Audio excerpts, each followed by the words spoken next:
കോഴിക്കോട് താമരശ്ശേരിയിൽ മുസ്ലിം ലീഗിൽ തമ്മിലടി രൂക്ഷം. Thamarassery panchayat Muslim youth league president MT Ayub Khan അപമര്യാദയായി പെരുമാറിയെന്ന് വനിതാ league Thamarassery panchayat committee treasurer Sauda Beevi MK.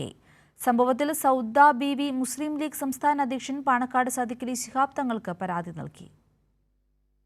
Thamarassery ഗ്രാമപഞ്ചായത്ത് വികസന സ്റ്റാൻഡിംഗ് കമ്മിറ്റി ചെയർമാനും പഞ്ചായത്ത് മുസ്ലിം യൂത്ത് ലീഗ് പ്രസിഡന്റുമായ അയൂബ് ഖാനെതിരെ രേഖാമൂലം പാണക്കാട് സാദിഖലി ശിഹാബ് തങ്ങൾക്ക് പരാതി നൽകിയത്. താമരശ്ശേരി GUP സ്കൂളിൽ ഗ്രാമപഞ്ചായത്ത് ഫണ്ട് ഉപയോഗിച്ച് പൂർത്തീകരിച്ച പദ്ധതിയുടെ ഉദ്ഘാടനം കഴിഞ്ഞ മാസം 15-ാം തീയതി നടന്നിരുന്നു. ഈ പരിപാടി തന്നെ അറിയിച്ചില്ലെന്നും ഇതിനെക്കുറിച്ച് ചോദിച്ചപ്പോൾ അപമര്യാദയായി പെരുമാറുകയും സ്ത്രീത്വത്തെ അപമാനിക്കുന്ന രീതിയിൽ വളരെ മോശം വാക്കുകൾ ഉപയോഗിച്ച് തന്നെ അപമാനിച്ചു എന്നാണ് പരാതിയിൽ പറയുന്നത്.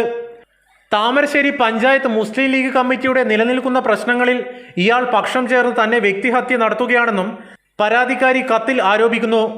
ഗ്രാമപഞ്ചായത്ത് ഓഫീസിലെ ജീവനക്കാർക്കും വിവിധ ആവശ്യങ്ങൾക്കായി പഞ്ചായത്ത് ഓഫീസിലെത്തിയ പൊതുജനങ്ങളുടെയും മുന്നിൽ വെച്ചാണ് ഇയാൾ തന്നെ അപമാനിച്ചത്. ഒരു സ്ത്രീ എന്ന നിലയിൽ തനിക്ക് വളരെ മാനസിക പ്രയാസം ഉണ്ടാക്കിയെന്നും അയൂബ് ഖാനെതിരെ മാതൃകാപരമായ നടപടി സ്വീകരിക്കണമെന്ന് ആവശ്യപ്പെട്ടാണ് കത്ത് അവസാനിക്കുന്നത്. വിഷയത്തിൽ മൗനം പാലിച്ച പ്രാദേശിക ലീഗ് നേതൃത്വത്തിനെതിരെ അണികളിൽ എതിർപ്പ് ശക്തമാണ്.